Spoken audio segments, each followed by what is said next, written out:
Now, the global economy has taken a bit of a beating from the escalating Iran war, with the OECD warning that a stronger growth trajectory is now off track.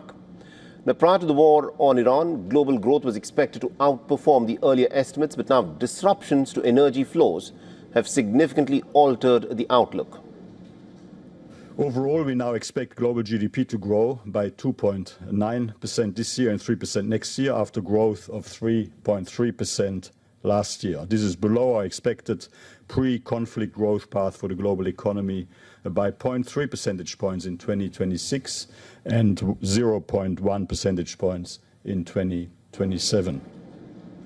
The primary channel of impact is energy. A near halt in shipments through Hormuz has now driven a pretty sharp rise in oil, gas and fertilizer prices. As a result, inflation across the G20 economies is now expected to be about 1.2 percentage points higher in 2026, while the OECD assumes that energy market disruptions will gradually ease from the middle of 2026. The near-term impact is clearly inflationary, adding pressure on both households and policymakers. The onset of the conflict, inflation was on a downward path.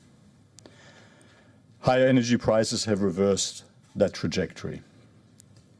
We have revised upwards our inflation projections for this year due to higher energy prices and pressures on supply chains.